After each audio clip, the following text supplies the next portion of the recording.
Welcome to the Fun Zone. What's up, everybody? Welcome back to another edition of the Off the Crossbar podcast here on YouTube, SoundCloud, Spotify, Apple Music, your 8-track player and your dad's station wagon. Welcome to the show. My name is Cody Janzen. He is Pat Gregoire, rocking the shield as always. You can find him at P. Greggy. I'm at Teddy Jenner. The show at OTCB_podcast or on the Instagrams at OTCB Podcast. We were just talking about the weather and the niceties of being able to golf early on in the season. No snow, though, today, right, Patty? It's not snowing. You guys are okay? We've been clear of snow, I think, maybe for 2 weeks now, but because we've had so much snow, the grounds are still an absolute debacle. We had a lot of rain, actually an insane rainstorm. This would have been maybe Monday nights to Sunday nights, whatever it was, but crazy story, actually. Someone on my street, their house got struck by lightning. It was the loudest noise I have ever heard in my life. I jumped out of bed. My wife jumped out of bed. My dog was going crazy. I legitimately thought something exploded outside of my house. It was nuts. It was crazy. Like how close are you? Like right next door? So his house is behind us. So I'd say, Okay. I don't know, maybe 50 yards away from my house. Oh, shit. Yeah, it was really close. Probably like 50 to 100 yards away from my house, somewhere in that range. It was nuts. And our little community here, like we've got like a WhatsApp group and just boom message. Everyone's going like, "Do you guys hear this?" Like, and then one of the guys types in, he goes, "I think my house just got hit by lightning." And we're like, "What?" He sends pictures like light fixtures in the house fell down, lost all power.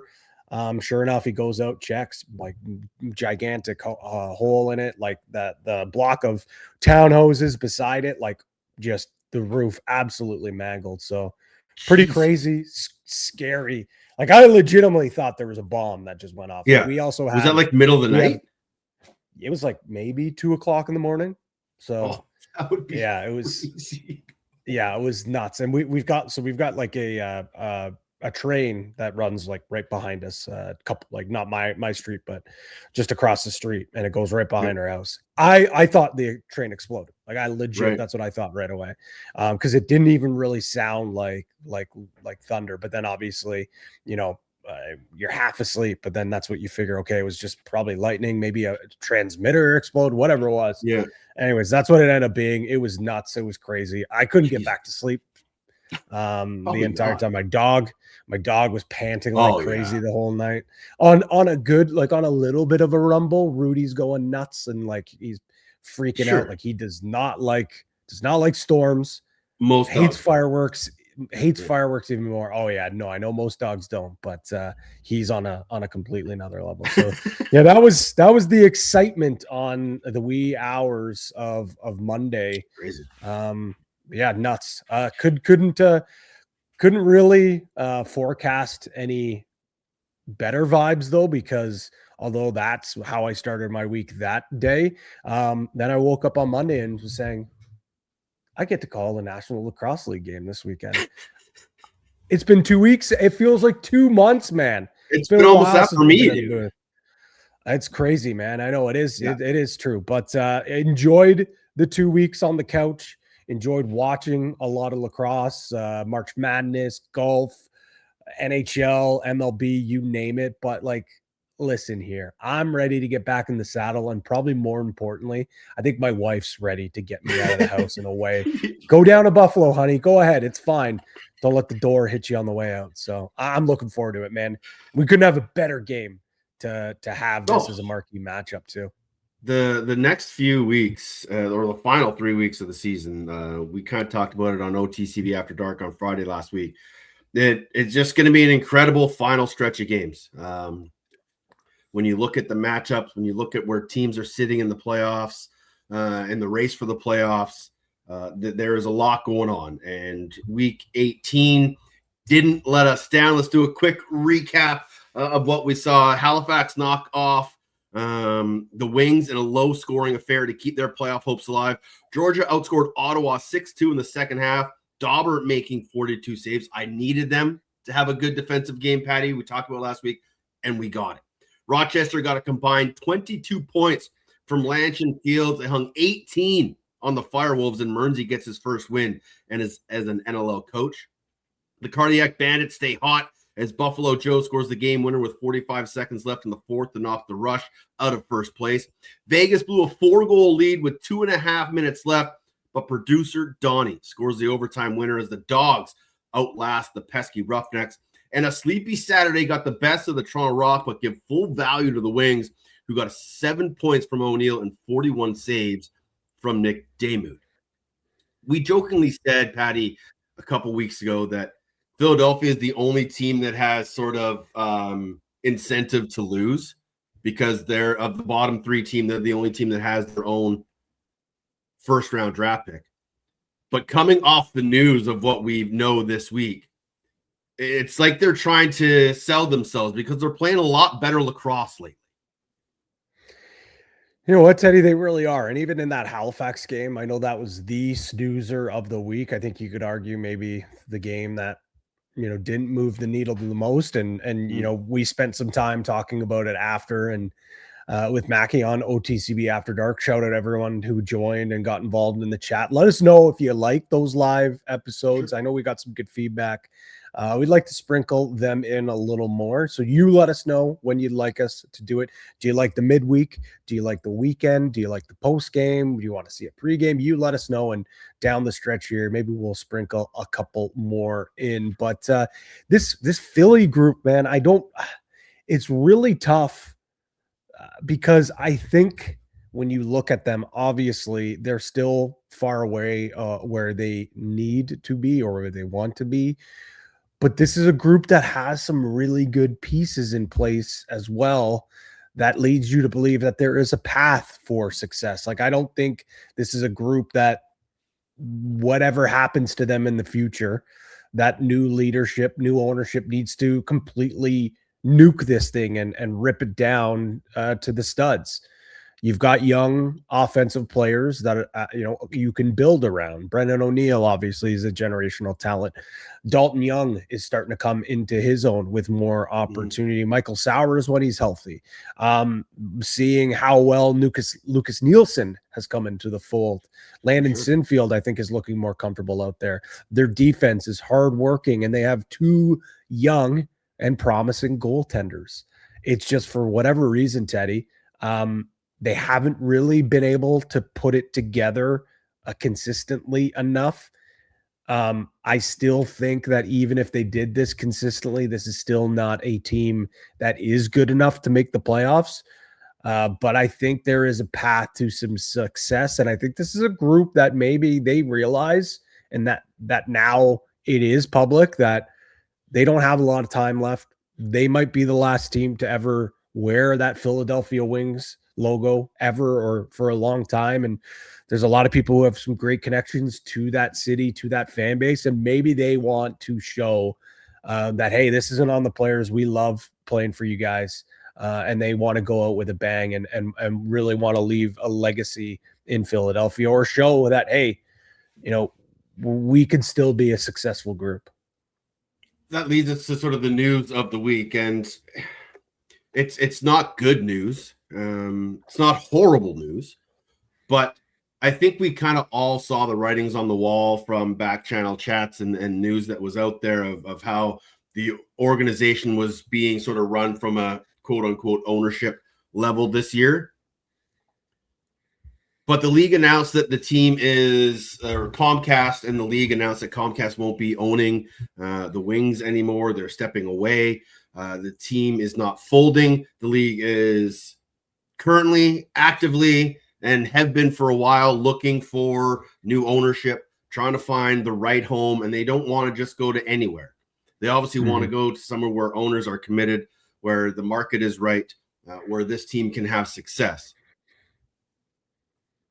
Like I said, it's not what we wanted to hear, but it's what we expected. But it's not going to be the same for me as an NLL fan to not have the Philadelphia Wings in the National Lacrosse League anymore. They are as a staple as the Buffalo Bandits, as the Toronto Rock, as this league has been. The Philadelphia Wings have been right there alongside it. So it's a sad day in the fact that we won't have the Wings anymore for what we know them as. But the positive is the league is working to find them a new home. They don't want the team to fold. They want to keep this group intact, and they want to find an ownership group that has the ability to make this team a success and this new organization a success. So we don't know where, we don't know when, but at some point, fingers crossed, there will be a new home for this group. And if they continue to play the way they've been playing, if they're going to get a top 3 pick, most likely, I still think there's a pretty bright future for this organization moving forward, Pat. It is, and I kind of just talked about the path of how they can have that success, and I do want to go back to, though, more of like what's going on. You are right, and you tweeted it out, and I think a lot of people were speculating just reading, and the two statements obviously are very different. Mm-hmm. They have a different lens, but I just want to remind people that Comcast is not going to be a part of looking for that new ownership group. Comcast has wiped their hands completely of this in their portfolio at the end of the season. They are no longer, and you could argue for how long they have been, no longer committed to owning a National Lacrosse League team, especially in that market. And I've seen a lot of finger pointing. I've seen a lot of what ifs. I've seen this and that. At the end of the day, Teddy, like, I get it. The attendance certainly had dropped off, but like this is a attendance of, overall of since they got back into the league, they averaged 7,917 fans a game. That is better than some other franchises. Mm-hmm. They have shown that there is a passionate core of fans in there. At the end of the day, Teddy, I'm not even sure if they had this year numbers of 7,000, 8,000, 9,000, maybe even 10,000, that would have changed the minds of Comcast. They had made up their mind a long time ago. Yeah. So do not put this on the fans that continued to show up or the fans that stopped showing up or whatever it may be. This is Comcast. This is on the ownership group that have said we are no longer here. So what the NLL has done, and for several months, and kudos for the NLL for being transparent enough here to make this statement and let it be known and kind of give a path to where they're thinking, rather than sweeping this under the rug. And then let's say 2 months before the season, we're finding out, oh, there is a window of 2 weeks, whether this team is going bye-bye or they're relocating. So that is just one thing I want a lot of people to be abundantly clear. And listen, does the league want to stay in that area?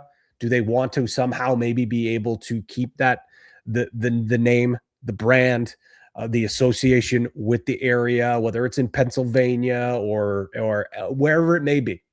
Yes, of course. But they're not just going to pick any random owner because, hey, you're going to keep it here. What is most abundantly important, and that's not just for this group, this is for groups going forward. Brett Fruit has been on this program an abundant amount of times and has said, we want owners who are committed to the growth of their franchise, to the growth of the National Lacrosse League, and to the growth of the NLL. That is what is important. And then he also has his other criteria that goes into there. This is not going to be a brash decision just to save an organization. This is going to be a meticulous, hard search, and they're going to want to find a partnership with this franchise to make sure that this is successful. So let's pump the brakes. It's fun. I know it is so much fun to speculate where these teams can go, and that's fine. You can do that. But let's pump the brakes and just assume that, hey, if we can find an owner that's going to keep it in this area, that's great. Why don't we do this? Or, hey, why aren't they moving this team to there? There are so many factors that go into this. And what is most important is sustainability. And I know there's been a lot of chatter as of late about what previous regimes have done and the most recent regime has done with the exponential growth. Well, look at the track record of those teams that have been there and look where we are at that point now. Mm-hmm. Only 2 of them are standing, and a good reason why they are still standing and why they will continue to stand, because they have a very, very, very, very wealthy owner that has the funding to keep it afloat and also has the passion to allow that to happen. So just keep that in mind while this whole situation goes on. Yeah. And look, remember going back to the Rochester situation, everyone was panicking. What was that team going to do? There was all this speculation, and the league heard it all. The league saw all the crap air and all the stuff that was out there, whether it had any validity or not. But they did their due diligence and took their time and found the right owner in the Seneca Nation, which was a huge monumental deal for everybody involved. And not only just to keep that team in Rochester. The team for this Philadelphia team, they won't ever be playing downtown Philly where the Flyers or any of those teams play. Like you said, that's not in the cards anymore. But there are areas around that have the ability to possibly keep the team in close, but again, have to find the right ownership. So, pump the brakes, settle in. It's going to be a wild next few months until this is decided. There's going to be tons of rumors out there. There's going to be cities popped up, and the cities that you hear, probably the same cities that we've heard. So everyone knows what the possibilities are that are out there. Let's just stop jumping to conclusions and putting things out there until the final decision made. And one other thing, Comcast, you said they've wiped their hands clean, but I don't think they really gave 2 shits about the Wings over the last little while. They weren't playing Saturday games. They were getting how many Sunday afternoon games or Saturday afternoon games were they playing? This is a team that's often had Thursday games or Monday games just because that was such a busy arena. And they didn't get any help from Comcast. And Paul Day was put in a tough position. He tried to do as much as he could to make the team attractive. What's the word I want? Attractive? Yeah. Attractive for the local market to say, oh, that guy's playing for the Wings, I want to go watch. And so unfortunately they weren't ultra competitive, but Paul was trying to do what he thought was right for the market and for his team. Did it work? Not necessarily, but things are starting to get better now as he started to get draft picks and bring guys in. So I think this is a very lucrative team for potential new ownership. I think wherever they land, they're going to be, full wheels ahead. So tough news, not the news we wanted to hear. But unfortunately, that's the way the National Lacrosse League is. And you mentioned it. Brett's not going to do what Nick Sakevich wanted to do and get to 30 teams by 2030, right? That's not the plan here. The plan is to stabilize everybody and just to make sure we're not getting situations like this. And that starts with finding committed owners. Speaking of owners, the owner of a new North Macedonian hockey team, Cody Janzen, will join us this week on the Off the Crossbar podcast. You might have heard of him. He calls some lacrosse games from now and then, but also now the owner of a North Macedonian hockey team. We will definitely get into all of that with Janner in a little bit. But Patty, big takeaways from Week 18 for you? There's so many different takeaways that I have. I think last week was, that the Bandits were back or laughing at everyone for doubting this team. I think the same thing could be said this week. But, my biggest takeaway, and it kind of goes into what you have on your notes, so I won't dive too much into that. But what I will say here is I think that everyone is just assuming it's the top 8 are pretty well set. I don't necessarily think 7. Really? Everyone's saying it's Vegas. Maybe San Diego is going to have that eighth spot. It's coming down to what you've been saying all year long. I don't necessarily think Ottawa's a lock to get in anymore. I really don't. Yeah. It's when you look at what they have left, what you look at, and the 3-game losing skid and the loss to Calgary is jumping out to me that could ultimately really cost them. But you lose to Vancouver 10-8, and I'll be honest, that score line looks way better than what it really was. You lose to Georgia, and again, score line probably looks a lot better than what it was. Now you've got to, after the bye here, go into Toronto and play one of the top, 4 or 5 teams in the league, and then travel to the East Coast to play Halifax, which doesn't matter where Halifax is in the standings. Anytime you go into that building, that's going to be a tough game.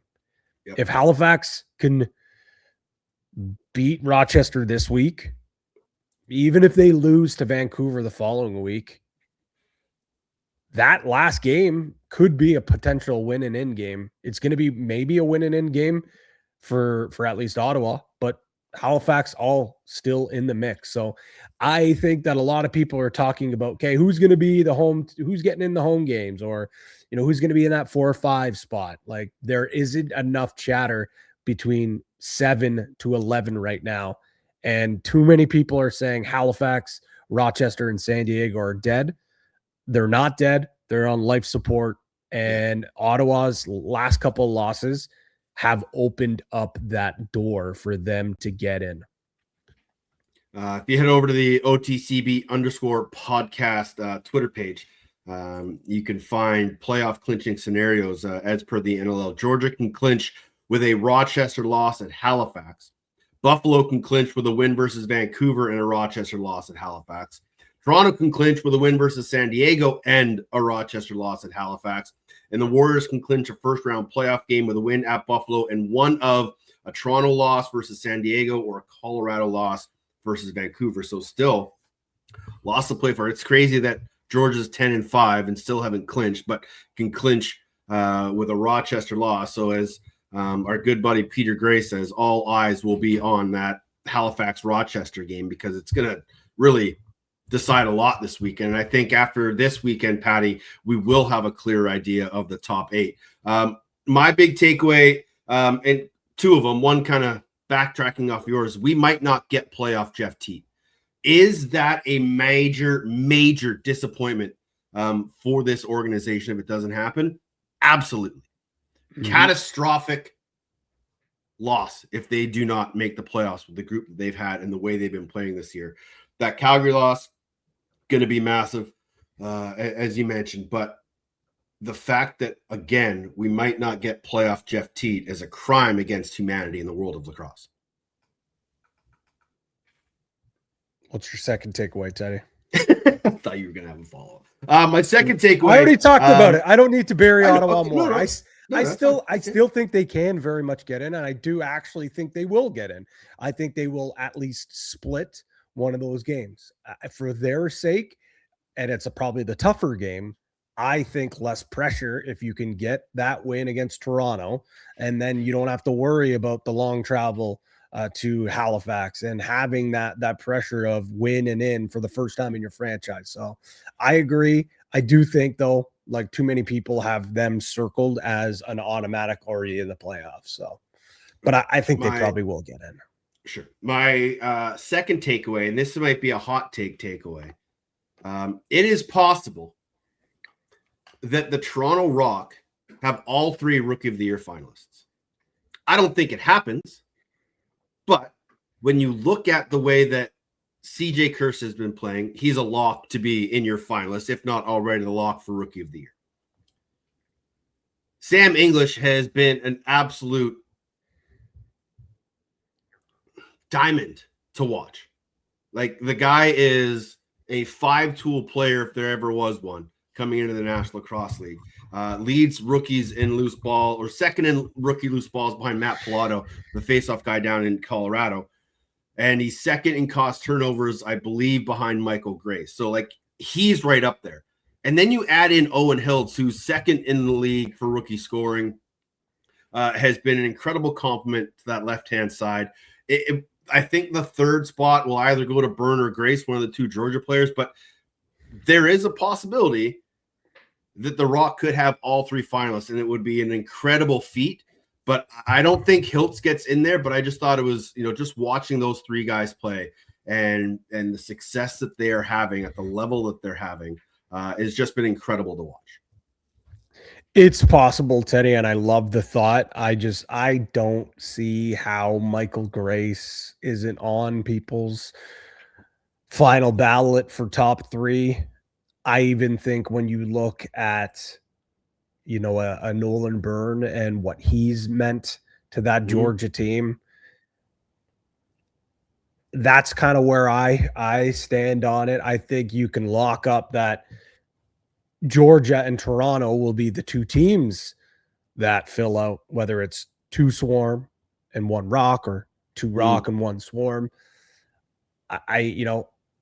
That's where I see it. I really do. I think it would be awesome. I think you're right. I think Owen Hiltz is probably of the likely to be the one man out there or the odd man out there. But just to clarify, Teddy, you mentioned the cause turnovers. Yeah, it's Michael Grace with 26, CJ Kirst with 16. And you know who else actually has more than Sam English? And I'm not arguing. It's awesome. Another Keller. Rookie on Toronto. Yeah. Hugh Keller. That's crazy, man. He's been my biggest surprise rookie, right? Like out of nowhere. Right? The kid has been phenomenal. And yeah, he's third, and then English is fourth. But like you go cause turnovers, it's Georgia, Toronto, Toronto, Toronto. If you go to loose balls, it's Pilato, the faceoff guy, then Toronto, Georgia, Toronto, Georgia, Toronto. Points, Toronto, Toronto, Georgia. Like those four guys are everywhere across the rookie stat board. And I think it'll be a tough decision. Like is English a lock? I don't or think is it just Kirst is the lock, is the only lock in there, right? Kirst, I think, and Grace. Okay. The only thing I won't say he's not a lock, because as you and I know, a lot of the rookie voting ends up going just to offensive players for whatever reason. So I won't say he's a lock, and I won't say English is a lock. I think Kirst is truly the only lock. I think we'll probably see Byrne in there, and then your next guess is as good as mine. But I think, if I had to put my ballot, and our ballot's 5 votes right now, I think I lean CJ Kirst 1, Michael Grace 2. Sure. I think I go Sam English 3, Nolan Byrne 4, and Owen Hiltz 5. I think that's how I would have my ballot as it stands right now. What is your NLO top 5 rookie of the year ballot? Let us know. Maybe drop it into the mailbag for next week. Let's take a look at this week's mailbag. You've got mail. We do indeed have mail, and our good friend Larger wants to know, we just talked about it, who's the rookie of the year, Kirst, Byrne, or Hiltz, or someone else? Is there anybody, any chance that can slide in, or are 5 locked in? I think it's the 5 that we just talked about. Okay, good. Me too.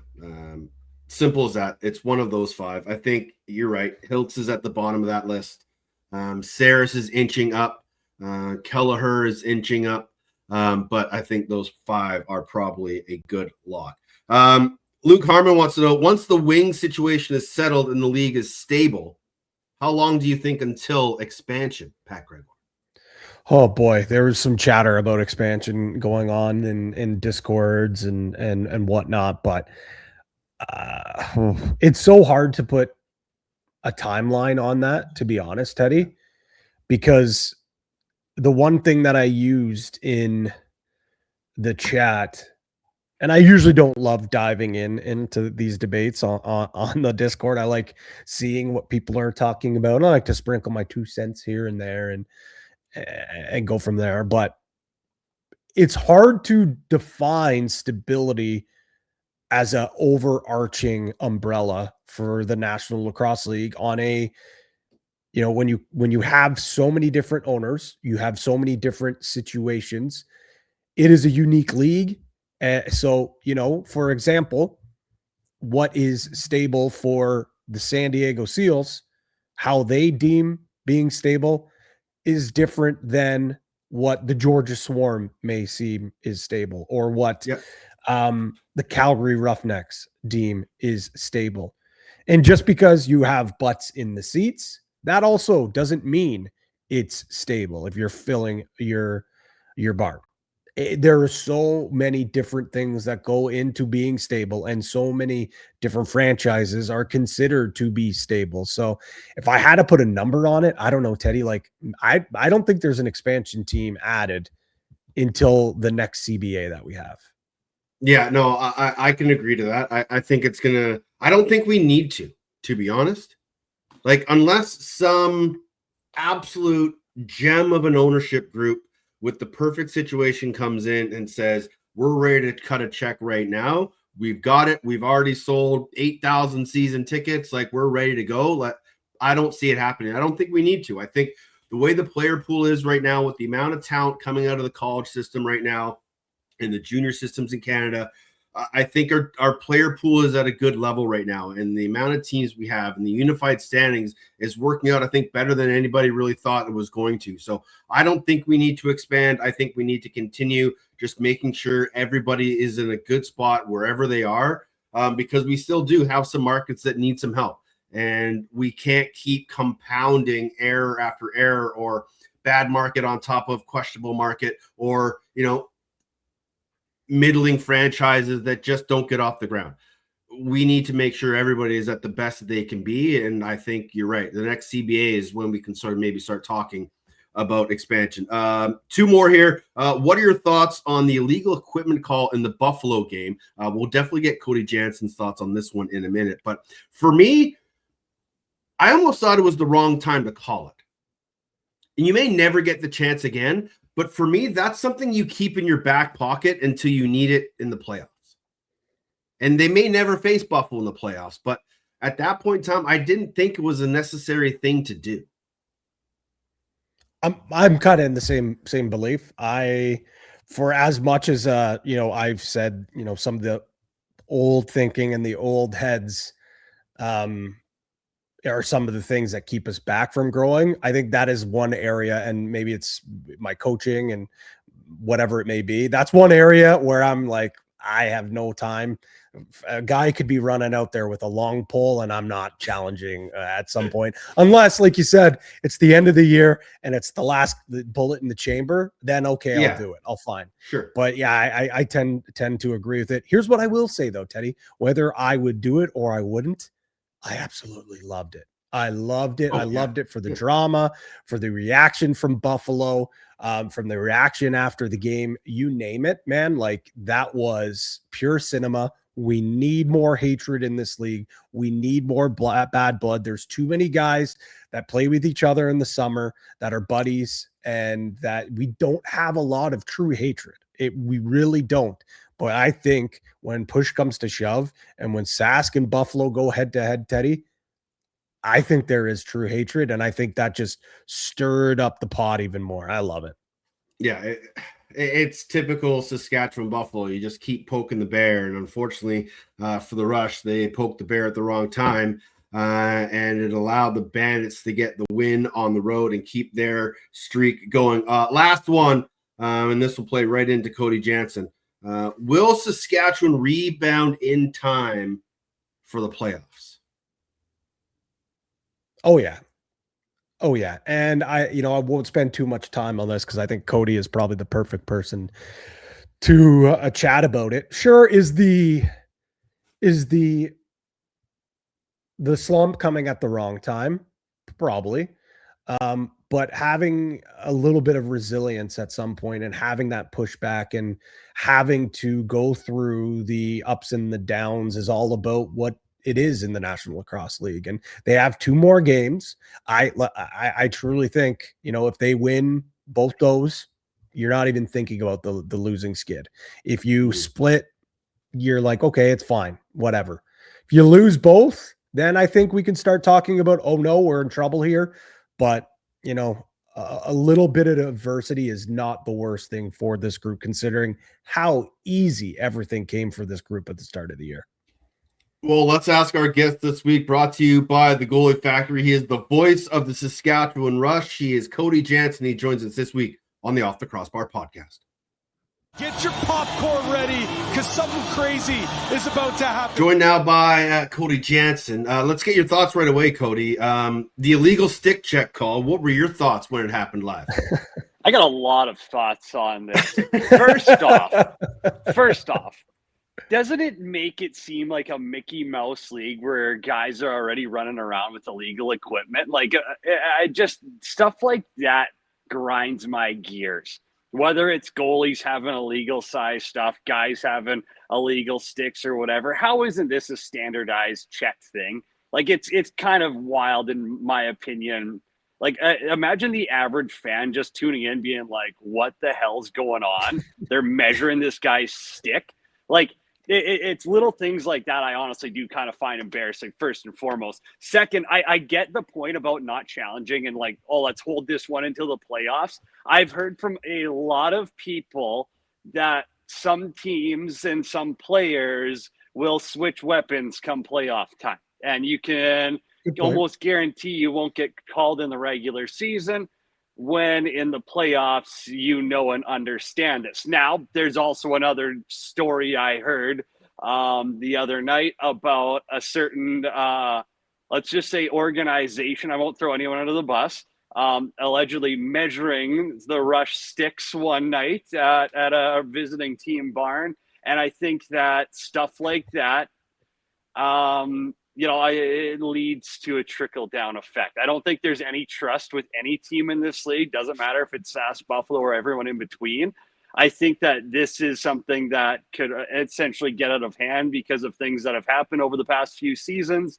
And again, here we are. I guess you also don't want to save it for playoffs because you don't know if you're going to face the Bandits, but I got a lot of thoughts on that. So that's a great first one. So before we let you cook even further, again, and you guys were in the booth, you're not hearing what's going on, but I know you're around the team after. What the hell happened with the first measurements? They checked just the shaft. They're looking at the pocket, like as if Paul Dawson's going to have an illegal pocket. Like, am I not crazy for thinking that? That was like my first thought. I'm like, did they not realize like, what are our refs even? And this isn't like to criticize or cook the refs. You just see that and you're like, do you really think that Paul Dawson is worried about having an illegal pocket? So it made no sense that they were doing that. And that's where like the whole illegal stick check gets embarrassing too. I'm like, how do our refs not know what they're measuring? We're like, it's got to be done twice. And if you're Paul Dawson and you've got an illegal stick and you know it, like guaranteed he knew it's not legal. You get skate free of that. I'm breaking that thing and throwing it in the stands. I'm chucking it down the tunnel. I am putting it in the wood chipper. Like, get rid of it as quick as possible. Don't walk back and run your mouth and run risk of something else again. There's so many little instances in that. That's what makes the NLL the NLL, though. Do you know it's funny? Because I heard you say that on the broadcast. I thought that was hilarious. I found out this week after talking to Paul Dawson, he didn't get that stick back. That stick stays there. They ship it. They ship the stick to Brian Lemon. And Brian Lemon now then examines everything, and he doesn't get that stick back. He can't even get the head back. Why? He can't even get the head back. That's insane. Like, so that's the head's like, not why illegal. are we wasting money on stuff like that? I don't know. There goes per diem for one poor sucker next weekend, right? Like, what are we doing? It's crazy. So I found that. I had no idea. So he said, because that's what his first reaction was like. Obviously, I can't use it. The shaft's illegal. Hand up, whatever. Just give it to Matt Vince for his next goalie stick or something, right? Like, but he's like, can I get the head back? They're like, no, the head's illegal too. That's He's not illegal. So I maybe Brian Lemon's got this like layer of of dead illegal sticks in his basement in Tampa Bay. But I don't know. I didn't know that was a thing. I knew he wasn't getting the stick back. I knew like you're not allowed to use it. Obviously, it's not like you can like just, hey, all right, well, we're gonna shave off an inch or two or whatever it was. But just crazy. Yeah, absolutely nuts. But I mean, Cody, you and I talked about it after the game. Whatever side you land on, the reaction, the drama, the heated rivalry, the true distaste for each other. I love it. And I think it's great for this league. Like Buffalo Sask, like that's a legitimate rivalry. Like there's no doubt. Yeah, I'm sure I've already said something that's going to get me in trouble at some point in the last 5 minutes. But the league needs more hate, guys. I know you're both hockey guys too, and so the term "tummy sticks" is what Chicklets talks about all the time. I'm sick of seeing that in lacrosse. I actually think that the game is in such a better spot when guys hate each other. And that is exactly what the league needs. I love the Bandits being the villains. Nick Weiss, after he scores the goal, running and chirping. Paul Dawson after the game, getting into in the handshake line. And the Rush pushing back, too. You don't have to be friends with those guys. You don't have to sit at the bar that night with those guys. You don't have to do those types of things that have traditionally happened in lacrosse culture. Because if you want this game to grow, you need a little bit more excitement, and that hate brings it. The animosity brings on eyes. And I think the NLL is in such a better spot when you've got the bad boys of lacrosse bringing attention to the games, right? The game itself was awesome. It's an 8-7 lacrosse game. That's unbelievable. What's everyone talking about for the next 48 hours? It is that ending to it. And I know people on the broadcast somehow didn't get to see all the handshake shenanigans, which maybe it's actually for the better, but that stuff is unbelievable. And people still today, I had someone come up to me at work yesterday and was like, what happened? And I love that because people are talking about lacrosse midweek when nothing's going on in the league because of how exciting and how crazy the weekend was. It's the Rush's fourth loss in 5 games. We were just kind of talking about in the mailbag, can they turn it around for playoffs? But what should the panic meter be for Rush fans right now? What's your panic meter out of? Give me a numbers, grades. What do I got to rank this out of here? So 1 to 10, 1 to 10, maybe. Yeah, sure. Yeah, you're probably at a 7 at this point. I'm not saying you got to call the fire department right now, but I'm saying you're keeping a good eye on it and saying what's going on. Because if you look at the schedule, the first half of the season, we all knew that was going to be the easy part of the Rush season, right? Second half was going to be way tougher, but it was spaced out in their favor. You get a bye week coming, upon the end of it, and you get a couple of favorable matches, but you also do get battle tested, which is also a good thing. I'd rather be battle tested than babied heading into the playoffs. You do need that actual competition. So they won the games they were supposed to, but now when it's getting tough, it seems like they aren't able to put together that 60 minutes or finish off the job.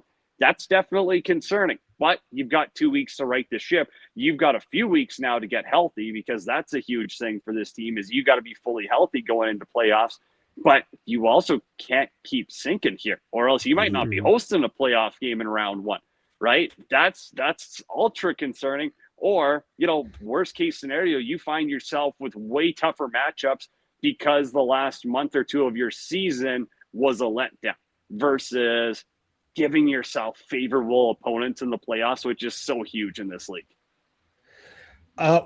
When you look at the last couple of games, obviously through that stretch, you're playing a lot of good teams. You're playing a lot of good defenses.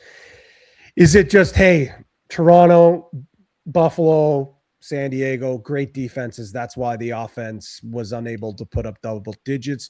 Or are you seeing something different that this team is not or doing differently offensively?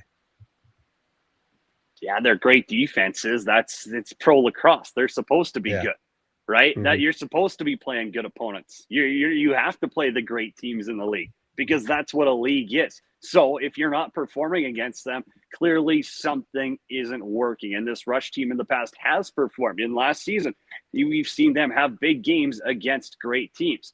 So what's not working this year? That's what they got to figure out. You got to figure out why the offense only put up 7 on Matt Vince, 2 in the second half, because if you don't find this solution, you're not going to beat them in the playoffs. Right. Mm-hmm. And I think that there's a lot of things that, you can look at from a bird's eye and say, oh, they weren't slinging it well. They weren't getting to the middle. They weren't moving their feet. I just think the biggest thing is just getting to those gritty and dirty areas. We've seen it in the past where Clark Walter's been able to spark that. Hasn't of late. I don't know if it's not him getting in the lineup consistently or not, but they need to find a spark plug on offense. They need to find someone where it's awesome. Robert Church can go and have a 4-goal game. You just need different types of sparks, and you need guys to get to the dirty areas. You got to get those crashing and banging goals. I just don't see enough ugly offense from this team at times. And that's where I'm not breaking news to anyone. Like, hey, you get more out of Austin Shanks, Ryan Keenan, Zach Mans. You're probably not, 1-4 in your last 5 games. You're probably 3-2, right? So I don't think they're far off. It is just dialing it in and actually doing the job. One of the areas they are getting, some of their life from is the transition game. Barnable's running Boudreaux, Messenger. Barnable's the guy that I just love watching. The guy is an absolute little bulldog out there. How important is it to have that extra energy from those guys to just take some pressure off the offense? It's huge, right? You're getting 20-plus goals from your transition game that is needed to alleviate some of that offensive pressure. But, correct me if I'm wrong, that's the expectation. That's what they built this defense to do. I don't look at that and go, wow, I can't believe Ryan Barnable has 5 goals this year. No, that's what Ryan Barnable's out there to do. I don't expect him to have 32 shot blocks like Paul Dawson. I don't expect him to be, going out there and fighting every third game. That's not why they built this defense. They built this defense to run and score in transition. So maybe we're spoiled with it in Sask, and that's the expectation. But I see that, and I'm like, that's who we believe Ryan Barnable can be. That's who we think Jake Boudreaux can be. That's who Mike Messenger, Matt Accioni. That's the type of defense they've built, and it's freaking awesome to watch. It's just one of those things of you do give up other opportunities if you're going to build your defense that's small, fast, and skilled. You do give up certain aspects of the game, but it's shown in the past and even last year, that is still a way you can win games in this league. And it just comes down to everyone hauling water. You can't rely on your transition game to, win you games night in, night out. I know you and John Fraser have been hammering the drum and were hammering the drum for a long time of, okay, we get it. Graham Hossack is one of the best defenders on the planet, but why is nobody talking about Matt Hossack? And then finally he gets his flowers and wins Defensive Player of the Year. And now, once again, nobody's talking about this guy. And just because he won his one award, everyone's like, okay, it's fine. Whereas when you look at him, he's having just as a good of a season. And when people want to talk about Defender of the Year, for some reason, his name is not there. Am I crazy here? Or have I been drinking the green Kool-Aid that you guys have been dishing out? Because I think it's crazy that his name's not in this conversation for most parts.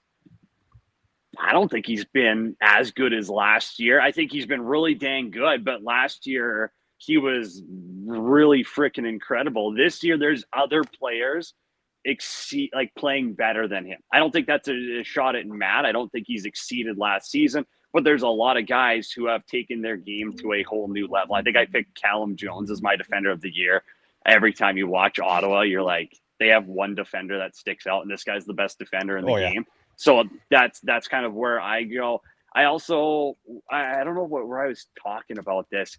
It sounds crazy, but guys, am I wrong? Is there not a little bit of Hossack fatigue where the lukewarm fan doesn't know the difference between Graham and Matt? And I'm not being rude. I'm just being honest. Is that no, that's just how I feel about hey, if you go and ask my uncle, they'd be like, oh, Hossack, yeah, sure. I think he plays in Sask, or maybe I'll be like, oh, it's Halifax. I hear a bunch about him. There has to be a little bit of that conversation fatigue. It's like when people talk about, oh, is Dane Smith the MVP of the league, right? Well, who's getting, who's more valuable because we just keep talking about Dane Smith or Jeff Teat year after year, right? I think there is fatigue in the conversation. And so maybe it's not exactly Matt specific. I think it's just people want change. People want some different name. People want something else to talk about. And I think Matt Hossack is obviously one of the best defenders in the league. It's just one of those things where the expectation is he does that. And, you know, he's living up to expectation. He's everything that they expected when they brought him in. Listen, first and foremost, I agree. I'm on board with you as Callum Jones as my number one, but I was going through my ballot of other guys, you know, who would be in my top 5, and I kept trying to build one, and Matt Hossack kept being in the top 3. Didn't matter how, okay, maybe I'll move this guy here, and I just kept looking. I'm like, he's got to be higher. He's got to be higher. So I don't know. I just feel, and yes, you are 1,000% right. Voter fatigue is a real thing. I'll be careful here, but you took some shots, so I'll take some shots. Hey, I'm not. I don't know. I'm not voting. Maybe people don't like what I say, and I've definitely burnt a few bridges in that way. So you don't have to worry about me in my ballot this year because it probably ain't happening. But I feel like sometimes there is when you get down to certain awards, we're not maybe using the eye test, and we're just going on Graham Perrow's website and clicking cause turnovers. Okay, who's at the top? Who's at blocks? Okay, that's where my vote's going. Maybe not necessarily for 1 or 2, but when you're filling out the rest of the ballot, and based upon how the points are distributed, those 3, 4, 5 place votes could eventually propel a guy into being a finalist. So it is important that people who do have a vote, it's crazy that you don't have a vote, by the way, that do have a vote, use that vote, have pride in taking it, and take it very, very seriously. Okay, here's another issue I have, and Teddy's going to know this from the NHL and Oilers debates year after year. It's the whole MVP. And I really just think that the mindset around MVP is crazy, where it's so generally people would go on the website and just, who had the most points or who had the most this, that, and everything else. So I agree, and I think that there's a world where like Keegan Ball can be considered for that. He's more so a top forward in my mind of, you know, just like, best forward of the year, whatever you want to call that award. MVP, if you're going to say that that's an actual value, it's who, if they're getting traded tomorrow, is garnering the biggest return because they're the most valuable player in the league. You have a hard time, you know, finding someone else than Zach Currier and Dane Smith, because I'm not sure that there is a single player, even Jeff Teat, put him in that category, sure, but I don't know if he's top 2. I don't know who's garnering the biggest return, but you can't trade for guys like Zach Currier, right? Like, it is very rare, and I think that the whole awards conversation has just become a stat fest, and that's an issue. But Evan Bouchard for the Norris, I'll throw that out there for you. I'll say Macklin Celebrini for MVP is getting a lot of push. If San Jose gets in, yes. If San Jose gets in, it's got to be him. It's got to be him. Before we move on, I just want to say congratulations to you, Fraser and Heather Morrison, for your debuts on TSN. You guys did an incredible job. I got to say, Cody, you're one of the best play-by-play guys in our league. You do it so well. You have a good flair for it. But why and how the hell did you get to a North Macedonian hockey team and owning them? Well, hey, I appreciate the kind words. I like to think we're a top 15 crew in the league. So it's really nice to hear it from you guys. The hockey world, if people know my background, it makes a little bit more sense. I was a failed hockey player, started up an agency over 10 years ago now. And so I was involved in the hockey world for a long time. Once I sold off on the agency, I just needed a new challenge. I wanted something new. I like doing things that no one else does. You know, how many Saskatchewan people are broadcasters in the NLL? I like doing things that challenge me because no one else is doing them. I knew some people in the hockey world that, you know, got the history of Skopje, kind of went through it of, you know, why have things worked here? Why haven't they worked? And you know, I like to poke holes in the plan and really come up with my own plans. So last summer, when some things changed for me with my day-to-day, it opened up an opportunity of, hey, what's the next challenge I can take on? If people have watched Welcome to Wrexham, Welcome to Sunderland, I'm hooked on those documentaries. I think that sports can play such a big impact in communities and in people's lives. And so, we want to take that to the next level. And that's what I want to do. I want to find somewhere where I can make an impact. And Skopje, Macedonia ends up being that place. The rink was, available. The license was available. So, making that purchase just makes sense. And there's a long way to go. But just getting into the hockey world again, getting into that ownership side, I just look forward to being able to make an impact and a new challenge, because it's not something where there's no game plan. You can't read a book on it. You can't Google search how to get it done. You got to find your own solutions, and I love that challenge. Well, I want to die, and I know this is a lacrosse show, but I am so enthralled and interested in this. So, okay, you told us how it began. I know you went over there. What is the path? Like, what's the next steps? What's the 5-year plan? What's the 10-year plan? What's the next month plan? Because I'm sure, you have to take all that. Like, where is the vision and where do you see this thing going for you? Oh, I'm going to bore everyone to sleep if we talk about a 10-year plan here, Patty. But again, like back in November was when, I signed off on the team. And then obviously this first year we were just fully independent, or quote unquote non-league team if you're a soccer guy. So we got to play our minimum games. We got in 8 games. We played teams from Slovenia, Bulgaria, and Bosnia that basically weren't in playoffs, just to get our games in. So that was fun. That was an awesome start, but it wasn't a real league, right? It's just getting exhibition games in. Mm-hmm. This coming year, we're hoping to play in the Balkan Hockey League, get that back up and running, which was a thing 10 plus years ago, fell apart. There's a couple other options like the NHL and then the Alps Hockey League, but obviously there's a lot more logistical things that have to be done to get there. But, for us, it's getting into a stable league and getting a stable, you're just making it a sustainable program, making sure we can continue to find players, sponsors, grow in that aspect of it. And then we got to grow the local hockey scene. Listen, they got 0 minor hockey players right now, right? Whereas 15 years ago, there was hundreds. And that's something that they let go awry based on the people who were in positions of power. And I think that's disappointing. That's sad. That sucks. Doesn't matter what sport you play. If there's a bagel under how many minor sports players are in a certain sport, there's an issue with that, right? So we're bringing it back. We're going to make it affordable. We're going to make it, free. That's our goal is getting people back playing hockey. We got to start from that grassroots level. And yeah, I was going to make an unboxed joke, but I definitely won't do that right now. So it's one of those things. Honestly, though, kind of a similar mentality as lacrosse. So is you got to get in as many places as possible, and you do have to get sticks in hands. And there's not a single hockey shop in Macedonia, right? Crazy. So we got to figure out ways. How are we going to get hockey sticks there? It's new challenges like this that are fun to me. And I think that, the sport itself matters, but it doesn't matter. I just love the challenge. I'm able to take a lot of what I've learned from lacrosse, what I've learned from seeing behind the scenes with the Rush, what I've learned with talking with geniuses of sport like Derek Keenan, Jimmy Quinlan, what I see from broadcasters, from league ops. Like, I got to take all that knowledge and all that learning that I've done and put it into my own product now. And so, when I get to put something together that hopefully does leave a legacy on hockey in Skopje and Macedonia, I want to do things the right way. And that's exactly why we're doing it, is to build for the future. It's not just a 1 year, let's try win a championship. No, there's no ego involved when looking at it that way. Do you know who the 2 most famous connected Macedonian hockey players are?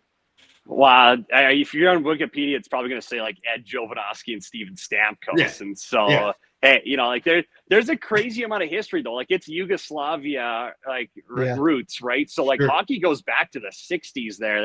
There's some old guys that are 70, 80 years old still buzzing around on the ice telling us stories about hey, back when we played, there was 3,000 people at games and all sorts of things. So there's a deep hockey history. It's just crazy how it continues to fail because of the people in charge. And so if we put together a sustainable plan, I don't see why it would fail unless, ego and greed get in the way. Well, you can bet yourself you got 2 big fans right here. We will be banging the drum, and anytime we get over there, we'll get over there. Hey, doors always open, boys. Unfortunately, it is during the NLL season, and I hear you guys are pretty busy during that time too. So that makes 3 of us. Pat, you got anything else? Yeah, I mean, to be me personally, I think we should have had just an episode where we Sure. just dove into that, because I could talk about this for a long time. But like we say, this is a lacrosse show, although we do kind of get off the wheels here. Now, okay, so we talked a lot of Sask. I know you watch a lot of lacrosse. You've got your pulse around the league. Listen, we know Sask, even like you said, your panic meter is at a 7 out of 10, but still, this is a championship contending team. We know Vancouver obviously is in that conversation. Who would be a legitimate dark horse that you think that could potentially make some noise and knock off one of those top teams? Or do you really think that this really is just a 4-horse race here? So who is Buffalo in your 4 horses there? We're not counting Yes. them as dark horses. Okay, thank goodness. No, God, no. They are Toronto, as light as a horse can be. Yeah, Toronto's the other team. Maybe a San Diego, because they can play a gritty game with anyone, and if they frustrate someone enough, they do have a chance. And if a Wrigley's on his game, man, that guy's a stud too. So like, they definitely could make some noise. Now, if they even get in, that's a whole different question. But like, I don't know, Toronto, they've got a goaltender. They've got a, offense that can at times, get pretty dicey with it. And you like that. They're not afraid to get to the middle. They got some veteran leaders. They got some dudes up there. Like that's a team who no one really wants to face in the playoffs. But other than that, I mean, it's all chalk. It's, if Saskatchewan, Vancouver, or Buffalo doesn't win the league this year, Keller me as shocked as anyone, because those are the 3 best teams in the league, and there's no question about it. Yeah, I tend to agree. I think you could put Colorado in that mix. I think they're maybe just a touchdown, but you got Dylan Ward. If Dylan Ward dials it back to what we saw out of them, I guess he didn't like that take that much. Yeah, apparently not. He's like, screw you, Pat. I'm out of here.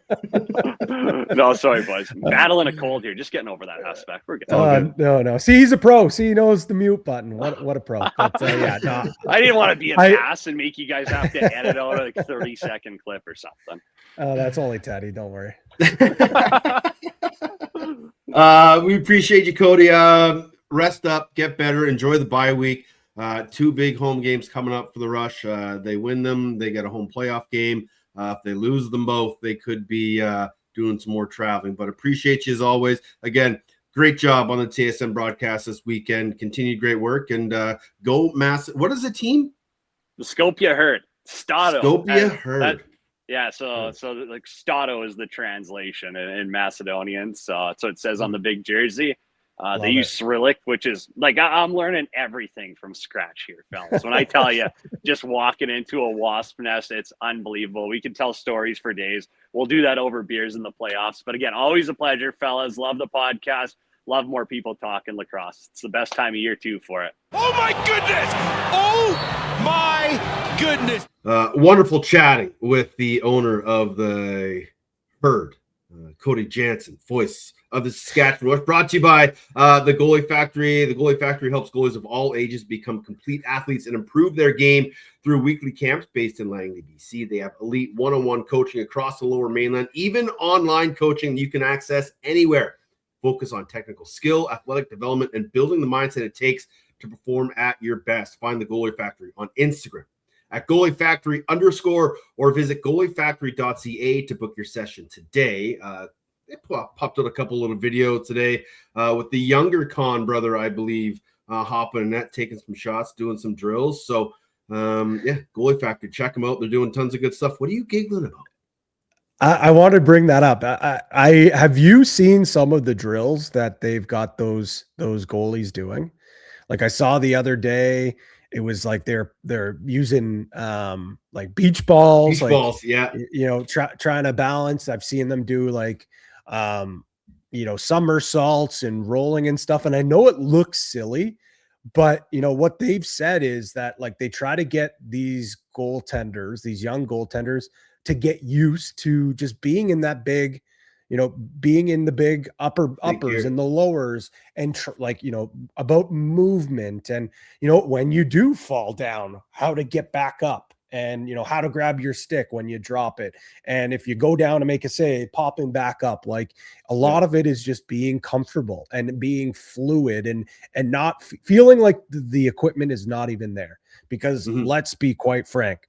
Sure, there's no pun intended, there aren't a ton of Frank Chilianos out there, the Nick Roses anymore, the guys that are big in stature, that can move, and their angles are great, and they can still make the athletic save as well. Most of the goalies that we're seeing now in the league are the Brett Dobsons of the world, the Christian Del Biancos, those guys. And like, if you watch those guys run and pass and move around, you would never be able to tell they're wearing ginormous uppers. Like, they move and they're so fluid in there. So like, I think it's so important for young goaltenders to be comfortable, not to be, make themselves look small, like just be comfortable, be fluid. And that's why, if you are a young goaltender, doesn't matter if you're in Langley, BC, or if you're in Halifax, Nova Scotia, or Pickering, Ontario, there are options for you guys to reach out. You can do video coaching, you name it. So give these guys a follow, take a look at what they're doing. And if you want to take your game to the next level, you know where to go. Let's get into week 19 of the National Lacrosse League. A bit of a quiet week, just 5 games on the docket. But again, so much importance in all of these games. It all starts Friday, Vegas at Colorado. This is going to be, this is turning into a bit of a rivalry between these two clubs over the last few years.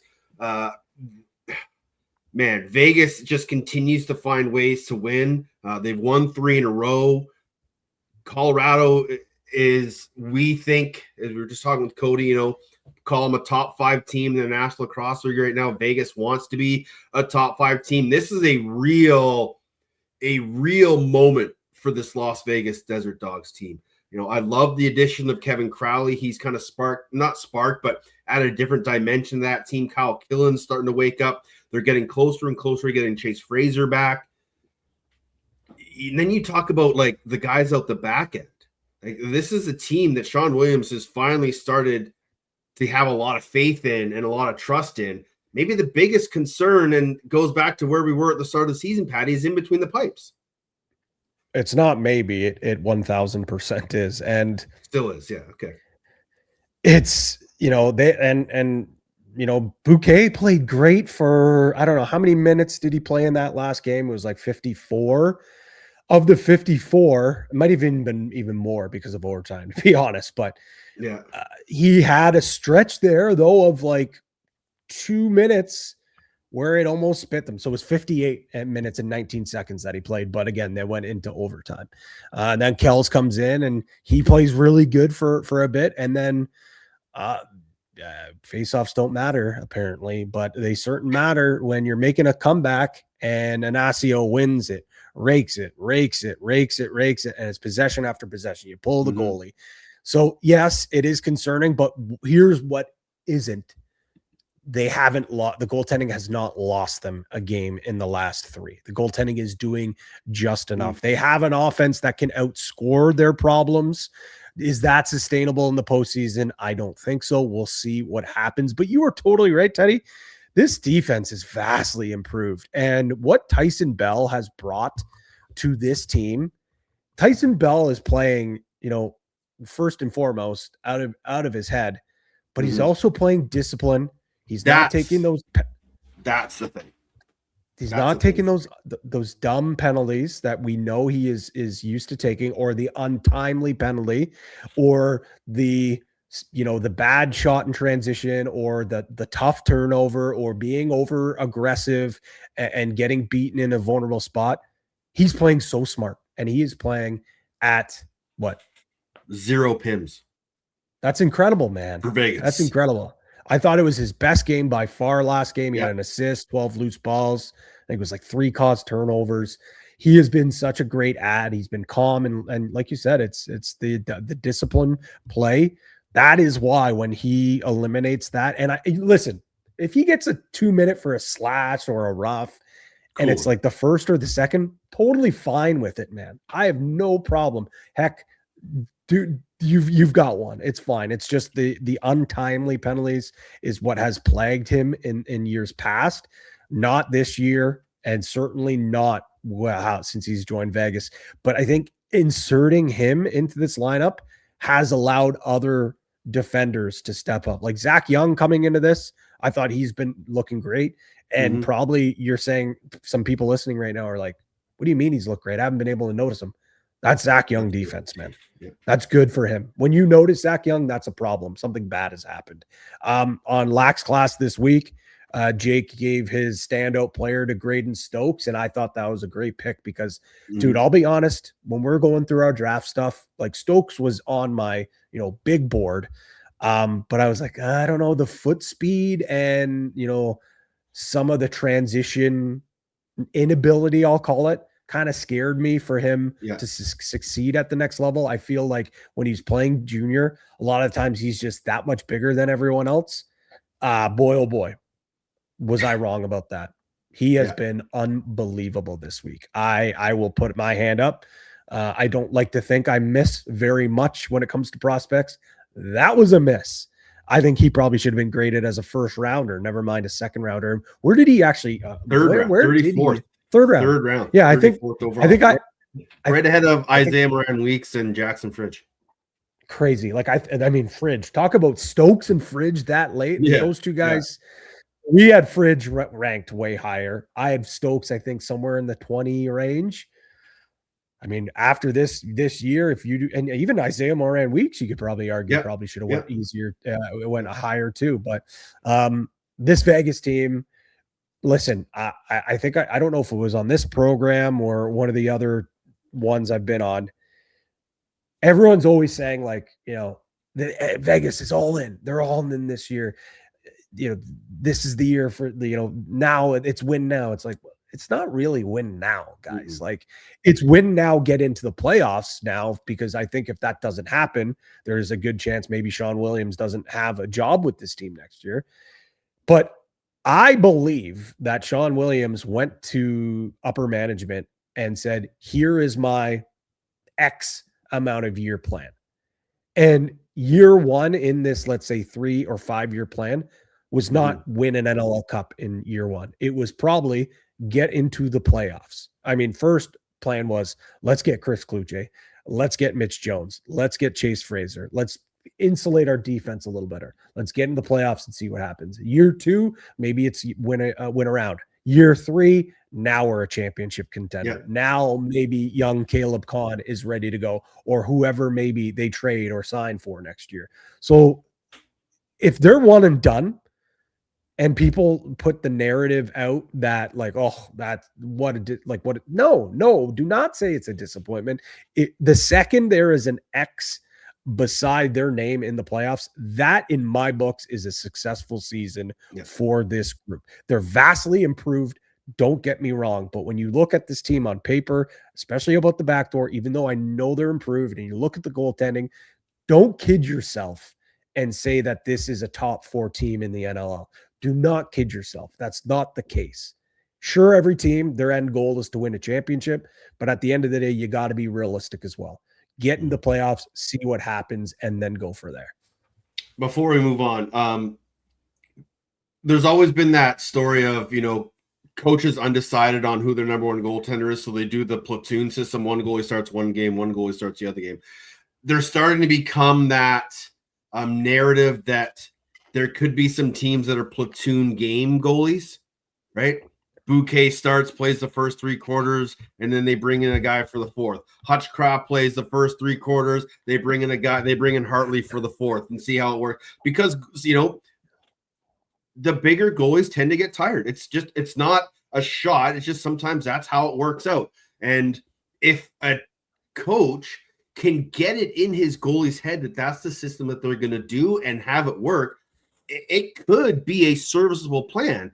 It's not very great for your defense's psyche or for your goalie's psyche if he's constantly coming in and out. But I praise the fact that Sean Williams was able to pull the trigger on Bouquet when he did. They were still leading. but they were giving up a few goals, and he felt the momentum, so he put Kells in, and for a few minutes, Kells did hold the fort. So I wonder if that's just in the back of the mind of a guy like Sean Williams or even Randy Mearns right now in Rochester. Let's let my starter go for as long as he can. Then once I start to see the fatigue, I'm going to my backup right away. Yeah. I love that. I actually love that. I think though, Teddy, like another thing that just popped into my mind, and it kind of goes back, and I'm kind of pissed off I didn't bring this up when we were talking Halifax in that game on the live show and then here. And again, we don't have to specifically talk about that game, but do you feel like Halifax, the only reason, not only reason, but a big reason why they only scored 8 that night is because they prepped all week thinking they were going to see Nick Damon? And it was Deacon Knott. Yeah. 100%. It was Deacon Knott. 100%. I know that Halifax. Plays in the shooter psyche huge. There are so many teams around this league. I would argue all of them, but there are some other teams that really dive into those shooting charts, that really dive into the goalie's tendencies, and you're watching film. And sure, I'm sure there's some discussions. Hey, if also, by the way, if this guy, the backup starting, or sorry, not starting, but if the backup gets in, by the way, this is where it is. But throughout the week, you're focused on that one goalie.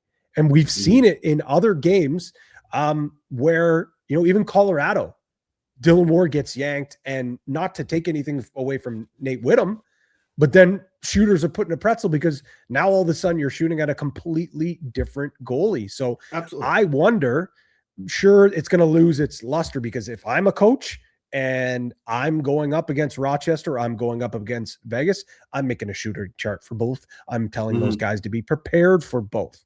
But it's just something that is interesting. And I think that we are at a point now where a lot of these players are so analytical. Are they maybe being a little bit too much analytical? And sometimes you just got to shoot your shot, and you got to do what you think is going to use those instincts. Because sometimes I feel like some guys, Clark Peterson is one of them. I've had these candid conversations with Mike Kersey and him that he says sometimes he does overanalyze things, and he's like, well, the shooting chart, like that's where I have success, that's where it should be. Where sometimes, in the fourth quarter of that game against Georgia, where it's Devlin Shanahan's in the net now he's just shooting to score. Why not just shoot to score all the time? Have a plan, have an idea, but also you're a professional player.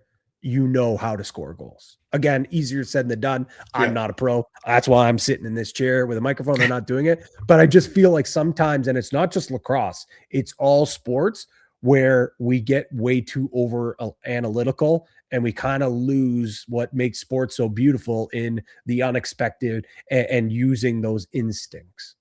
Bushy's his own worst critic because more often than not, when Toronto's playing, Clark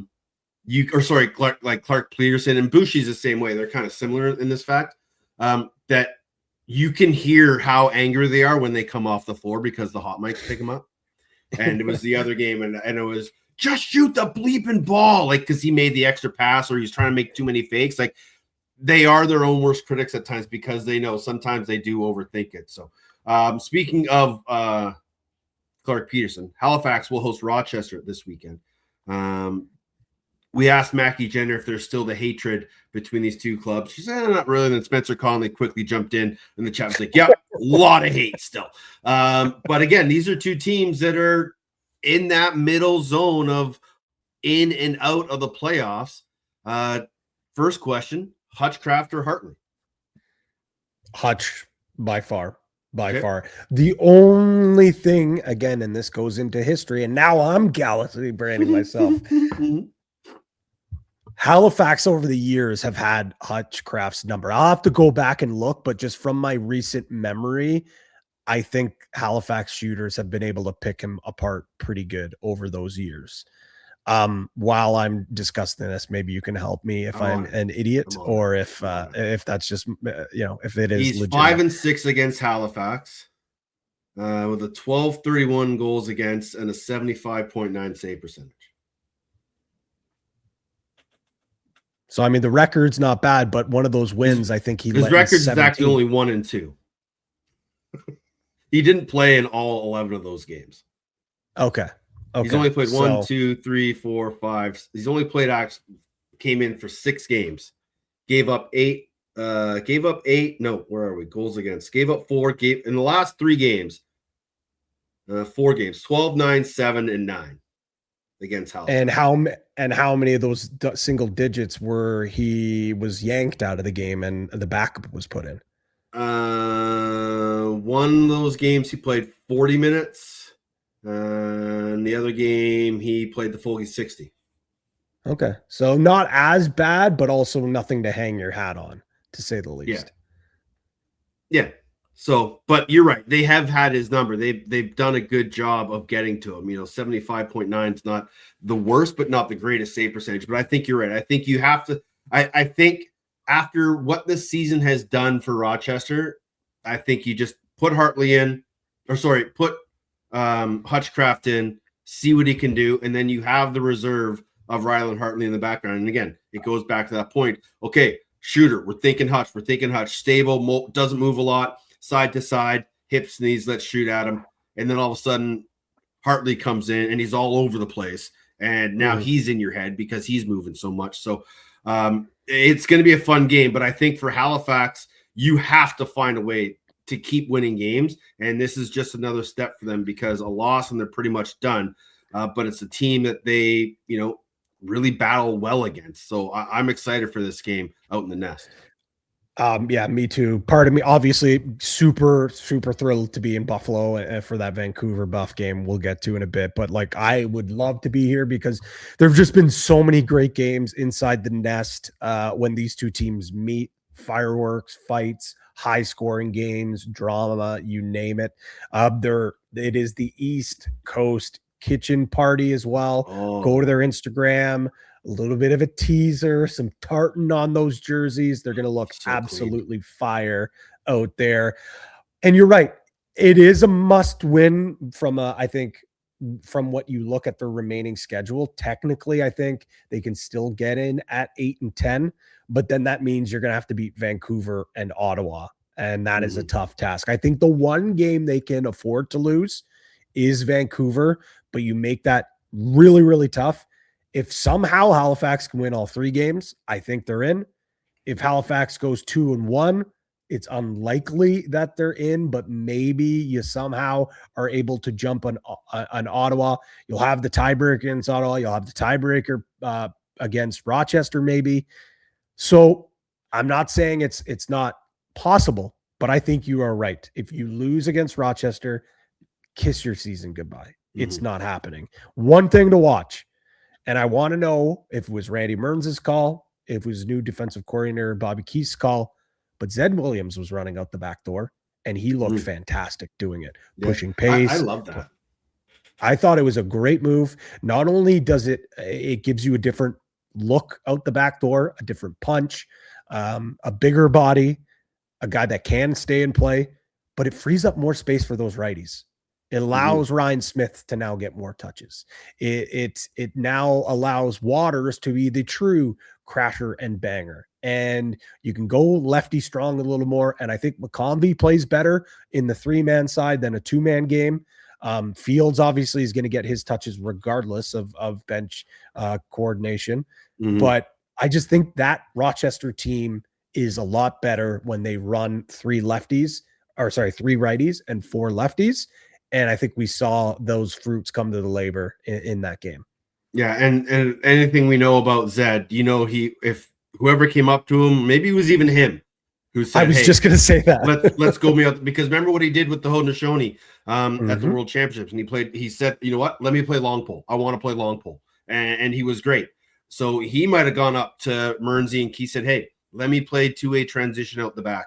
And it helps their transition game. He's a physical presence. He can be that first guy off the door, sprinting across the floor for a loose ball or laying the body on somebody. So interesting move there. Oshawa did it with Peshko too.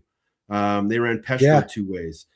So, when you look at success of that, just the biggest example is Dane Smith started his career as a defensive 2-way guy, and look where he is now. But being able to use players, I've always said this, if you can't find a true home for a guy on one end of the floor, we'll just let him do both. And Zed Williams is a perfect example of that. But again, a lot of eyes will be on that Rochester-Halifax game, because if Rochester does lose to Halifax, it's going to help a lot of teams in the playoff hunt. You looked like you had something to say. Let's move to this next game, because I have a ridiculous – no, not a lot. I have a take here. Okay. And San Diego at Toronto. Hit me with your take. I think I could make an argument that, and this is so dumb. This is so dumb. Toronto needs this win just as much as San Diego does. Okay. Expel your verdict, or explain yourself.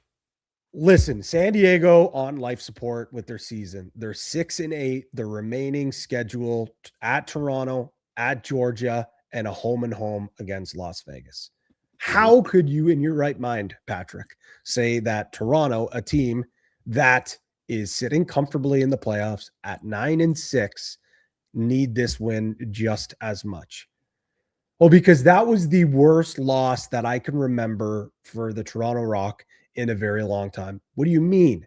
This was a team that missed the playoffs last year. Well, they were missing so many guys. I can't remember a Toronto team falling this flat on their face when they were this heavy of favorites in a long time.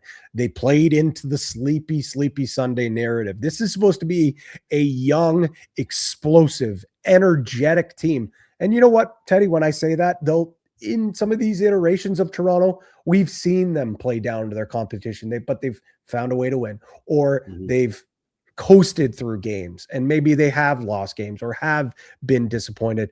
This is supposed to be different for the Toronto Rock this year. This is the young, exuberant team with CJ Kurse, who's never had a bad day in his life, and with a defense that is energetic and in your face and always gives it 110%. That was a disgrace of a game from a team that prides themselves off of being energetic. For them then, though, if they lose to San Diego at home, then you have Ottawa and Saskatchewan. Sure, let's say if you win one game, you probably are in the playoffs. If you lose all three of these games, Teddy, they're still probably in the playoffs. But at the end of the day, you're sitting in sixth place right now. And who is right in front of you? The Buffalo Bandits. You cannot have such a good season, talk about how this team is different, about how this team is on a path, and play this Buffalo Bandits team in the first round or possibly in the second round. There is a really good chance that we see Buffalo, Toronto at 4-5, and Buffalo could be that host seed. That can't happen. That cannot happen. So if you are Toronto, you desperately need this win. It was good. Am I crazy? Am I crazy? No, am I crazy? I don't because think I feel a little bit crazy. No, I don't think you're crazy. But I just did a quick. It could happen.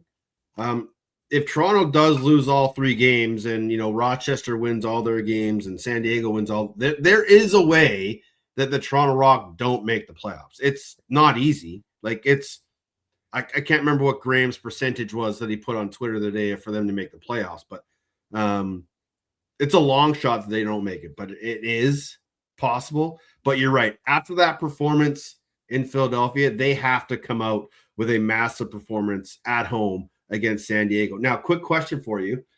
Do you think they're as sleepy if Nick Rose is in net? Oh, boy. You know what, Teddy? And I said this on Daily Dive. I hated that move. And this is not a shot at Troy Holochuk, because I think he's a very capable goaltender. I just feel like it sends the wrong message to the rest of the team that, hey, we're going to give Troy a go here. And I'm sure there was no internal discussion about it, but what it says is like, okay, Troy's getting a start tonight. It's point night. It's time for us to roll in. I heard rumblings of some potential Toronto staffers making jokes with the ref saying, hey, in the fourth quarter, do you think we can do running time to hurry things up? We got a flight to catch. No. Yeah. So again, not, and I'll just say staff. Yeah, Not I get it. Not player, not coach, No, staff. I get it. Which is, it just can't happen. And Nick Rose maybe plays that game and they still lose, but at least there's no discussion or there's no message sent that this game feels like a scheduled win or this game. Maybe Rosie was sick. Maybe he was under the weather, but he had won 3 games in a row since coming back off of injury. Like you're right. I don't get why they made that decision. It made 0 sense to me. Unless he was sick or hurt, Teddy, it's unacceptable. Yeah. I don't get it. That was one of the biggest shocks for me of the weekend was not seeing Nick Rose in that game because, I was kind of a little shocked when I saw Deacon not start Friday, but then you think, okay, well, they have to play again Sunday, so they're obviously going to split the weekend. But no Nick Rose was maybe the biggest shock for me because he'd been playing so well since coming back from injury. The team had been playing well. They were on a heater. They're trying to get a home playoff game, and then you lay an absolute egg. It was really bad timing for the optics of that one for me. Next game is, the TSN game of the week, Vancouver at Buffalo. You're on the call with Matt Cullen and Ashley Dawkin and crew down in Banditland. What's the vibes when talking with both teams throughout the week heading into easily the biggest game of the weekend? Giddy. Maybe. Arguably. Oh, giddy? I think it is. Giddy. That's the vibes, man. Like the guys are really excited. The guys are pumped for it. Like, Nick Weiss, I heard him on the podcast with Jake and Larger says like, this is why you play the game. These are the matchups that you love. And funny enough, talking on the flip side with Vancouver, Marcus Clarich this week in our calls said, these matchups, this is why you play. This is why you're a professional. And so the vibes are the same. It's a challenge. Both teams are talking about a challenge. Buffalo's obviously saying like, listen, like this matchup, this last time we played, we know we kind of, we felt like we were close, but we were still a little bit far. Steve Dietrich said that even though he said what came down to him ultimately deciding if he was a seller or a buyer was the 2-0 week in Toronto against Saskatchewan at home, and then in Toronto the next day. Sorry, I had to clear my throat there. It happens.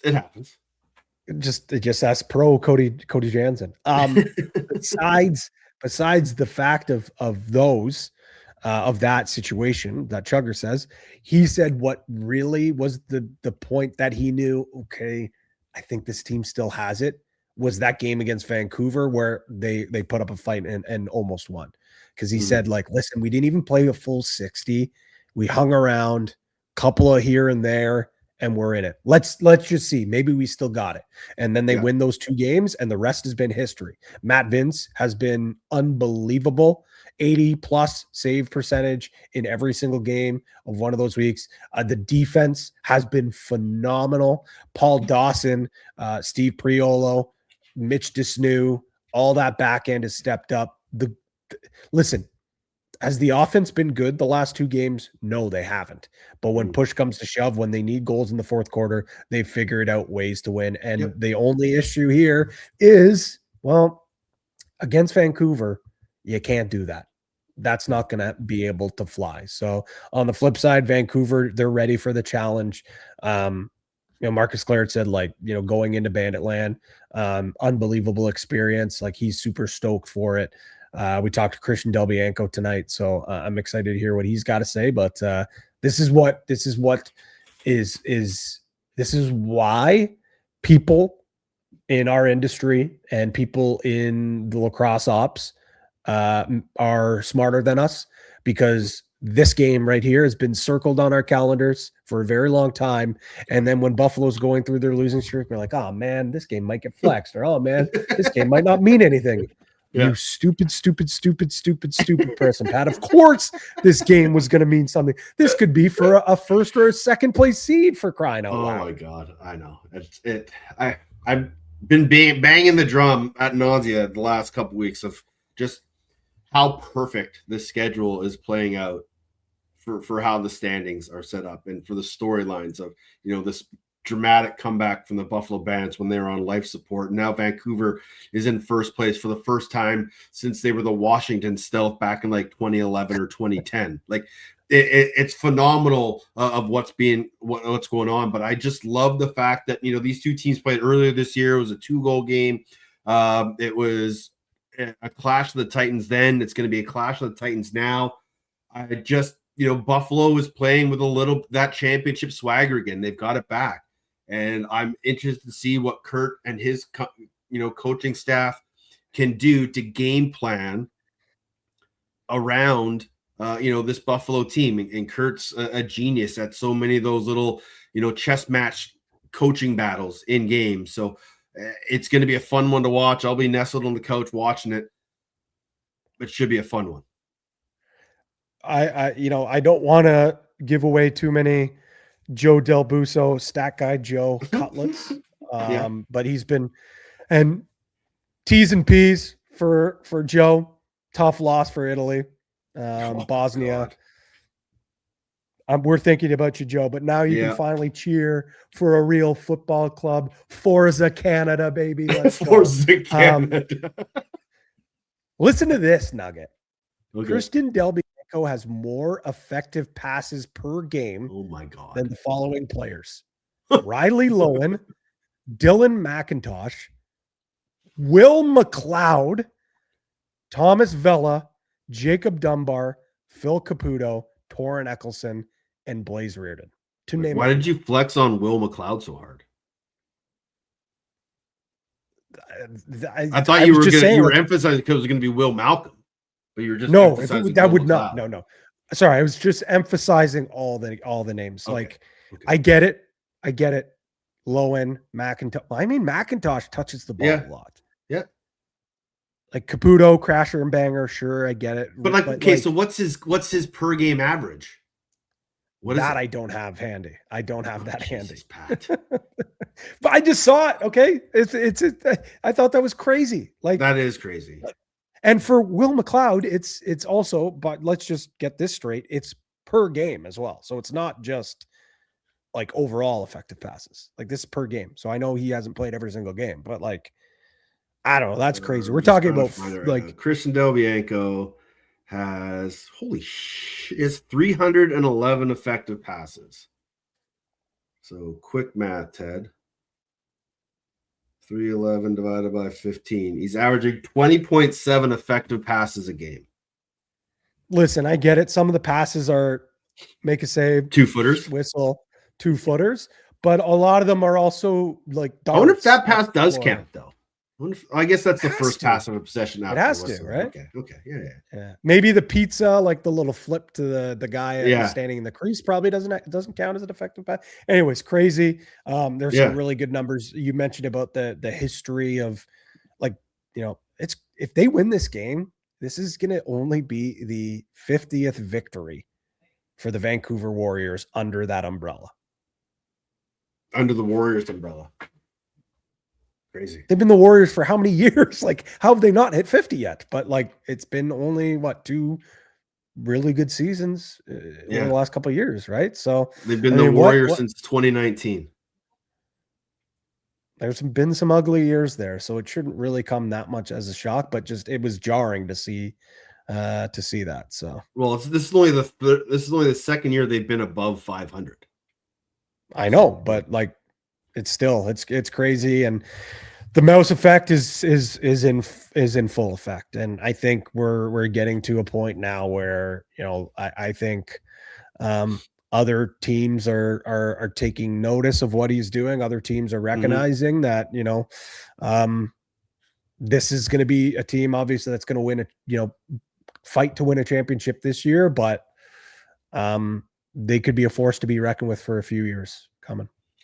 Final game of the weekend, Oshawa at Calgary. A bit of a nothing burger game in terms of playoffs, but probably a battle for, to stay in the hunt for the first overall pick between these two teams. Well, even though neither of these teams own their first overall pick. So Ottawa and Toronto will definitely be watching this game closely, but I know I don't get this Oshawa team. They've been such a strange anomaly all year. I've really liked the way Calgary's played the last few weeks, despite losing 2 games. Both games have been, losses by a goal or two, coming off that 2-game win streak. But can you explain Oshawa for me? Because I don't have answers. I don't either. That last game, though, I will say this: that last game against Rochester was the worst I've seen that group played defensively, I think, ever. Waving sticks, not playing two-hand tough, letting guys run through the middle of the floor, missing loose balls, giving up open, easy looks. And this is a defense that prides themselves off of hard work, that prides themselves off of, not taking a shift off. Mm-hmm. They had no answers for that Rochester team. And I know they are a little bit of a smaller defense, and maybe that's something that they need to look into. Maybe there's too many little water bugs out there, and they need to bulk up the back end. But man, oh man, Thomas McCombie was just picking dudes up and placing them wherever he wanted to. Yeah. It was jarring. It was surprising. And unfortunately for them, coming into this game, Calgary's got some pretty good big movers on that front end as well. So it could be another long night. Maybe it was an off night, because I've never seen Oshawa, despite their size, quite get pushed around like that. But that was eye-opening for me, Teddy. Mm-hmm. Yeah. Before we get to box bets, I want to do a quick, not full it could happen. I just want to ask you a question. Go to you got your it could happen page up, Patty? I have it bookmarked, of course. Perfect. Smart. Okay, I want you to go through the final, I think it's like 20 odd games or something like that. And just make note of which ones are an easy pick and which ones you're like 50-50 on. Okay. And I just want to see where you land, because I did it the other night, and I think there was like 14 games that I didn't know who I thought was going to win. But like out of 7 of them, I could confidently think I could pick a winner. It is not easy down the stretch for any of these games, whether you're a fan, whether you're a player, or whether you're heading over to CoolBet and making your bets. There's some tough calls down this stretch. So where do you land? I'm going through 9 easy games, maybe 9 easy games, maybe, man. You're totally right. There's still so many coin flip games here, man. It's I tell you, these schedule makers, they cooked down the stretch here. They sure did. Let's check in with the Polar Bears. Time for box bets here on Off the Crossbar. Time now for box bets, your source for all the lines, odds, and props from across the world of lacrosse. Brought to you by CoolBet.com. Stay cool, bet responsibly. Hey, we're having a good day, lads. And we're still in the mix, baby. Polar Bears staying warm out here on the West Coast, a little chillier across Canada, but still lots to do over on coolbet.com. We've got our prop shop, and box bets of the week are up. You can also check out the Lacrosse Classified boys. Their podcast parlays are up. Jumbo going big with a plus 1,000 for all games in week 19 to have more than 20 or 21 or more goals. I like to see Jumbo going a little crazy at times, because it's near and dear to my heart for making just some wild parlays. It's both of his actually are over 10-1. He's got the over 21 goals in every single game. Nighthawks, Warriors, Firewolves plus 1.5, Dogs, Seals plus 2.5, plus 1150. But ours, the box bet of the week, we just missed out, Teddy, unfortunately. So we're gonna try to dive in here. The box bet of the week. We've got the Desert Dogs and the Mammoth over 23.5 goals. The Bandits, we're flipping. Although this is a pick'em game. So right now, The Bandits are favorite at minus a 1.5, but by game time, you'll be able to get that alternate line as it stands. But so we're going to go with the alternate line plus 1.5. I think that one's going to be a close game. And then, of course, the Rock just to win plus 475. And then our prop shop, Teddy, it's maybe not quite as juicy as Jumbo's 10-1s, but this one's good. We've got Andrew Q, CJ Kirst, Tanner Cook, all to record a hat trick or more plus 800. You've been pretty good with those prop shops the last few weeks. You've been riding some guys for the plus twos. I like the fact that you're getting a little creative now and a little greedier and going with the 3+. Yeah, I you know what? Last one was Ian McKay going out the back door. It nerfed us. It absolutely nerfed us. So I couldn't keep him on our ticket this week, although knowing our luck, he's probably going to go out the front door and bury 4. So, but take a look, hit the exclusive tabs. Of course, every single day, we've got our daily combo cards at the top of the page for all sorts of sports on game days for those busy NLL nights. So obviously on Saturday, keep an eye out. We'll have some pre-made parlays up there in the combo cards. Final Four is this weekend. Teddy, MLB is back, like we talked about. The NHL and NBA in the playoff race. And hello, friends. We get the Masters next week. Teddy, I think we have to next week do a little lacrosse Masters parlay 100%. For our exclusive. Let's do that for sure. Absolutely. Don't forget, tons of stuff going on over there at Coolbet. But if it isn't your first time, head over there. When you log in, you register, type in all your information. There'll be a little spot for a promo code at the bottom. Type in OTCB, and the Polar Bears will match your first deposit up to $200. Give you a few extra spending bucks. As we always say, stay cool. Bet responsibly.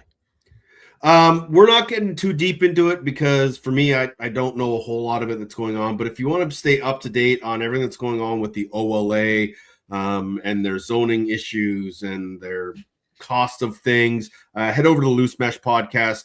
McMikes and Dawson go deep into it, and they have a better grasp on things. Also, follow along in their social medias. They're putting stuff out as well. But what is your grasp? Just surface. Like, is this a major issue going on in Ontario lacrosse right now with zoning and not releasing kids and everything that's going on?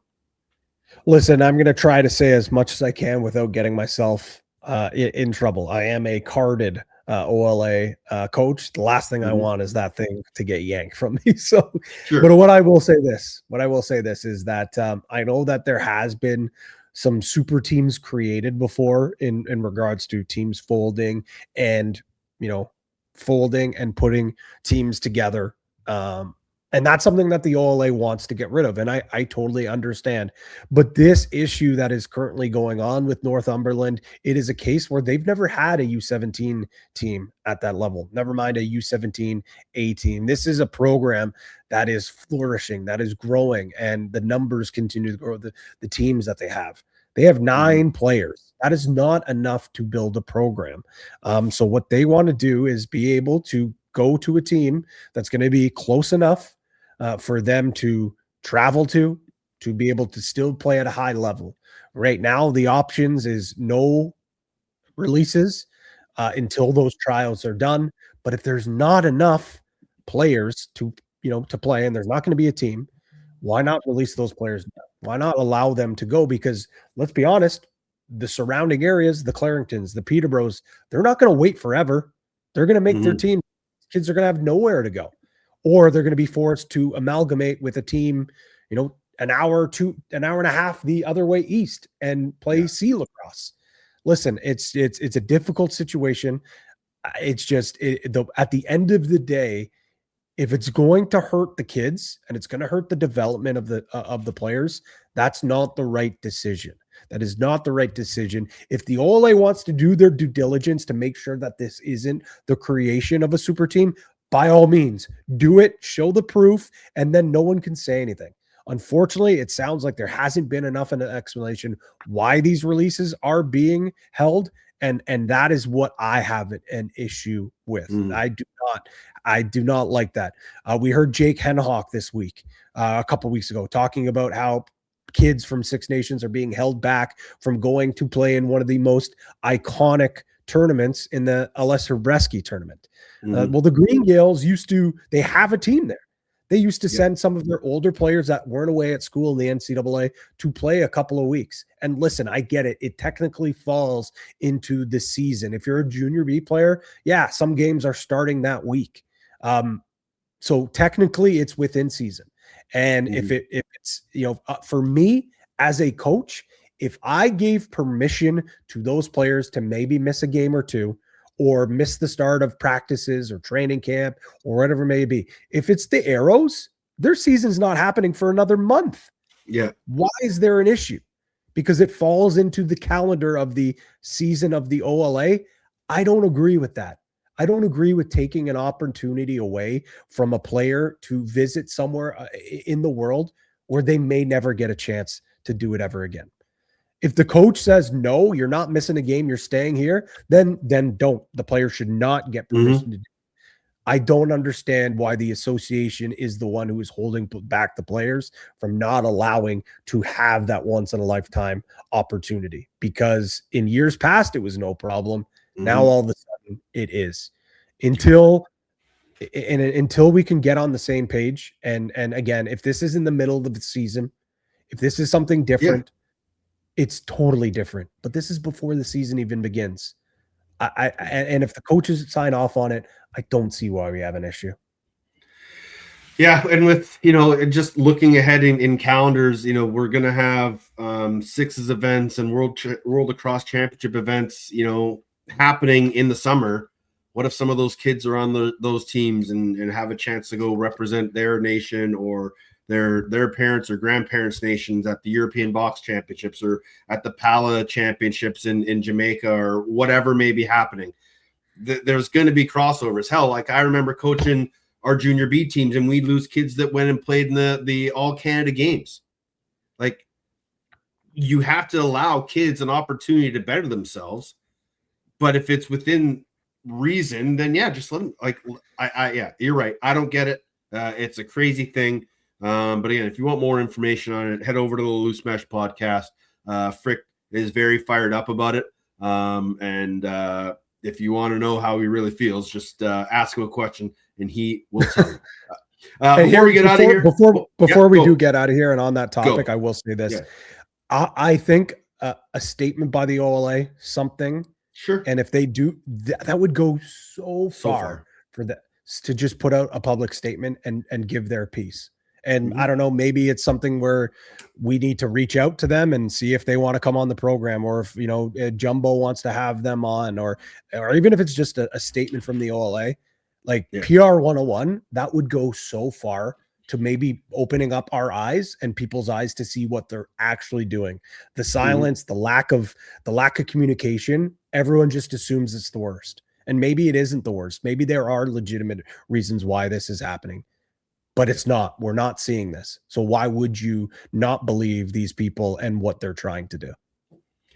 If you're going to the Toronto Rock game this weekend, take some new, old, used lacrosse gear and donate it. There'll be bins starting at 6 o'clock outside Gate 4 at the corner of York and Bay. Donate and have a chance to win a Toronto Rock lacrosse jersey. Kids Sport Table at Section 106. So if you got some extra stuff kicking around, I know we all do, bring it to the game on the 4th and donate it, and you'll be able to enter a chance to win a Toronto Rock jersey just by giving away some of your old crap that's lying around the house.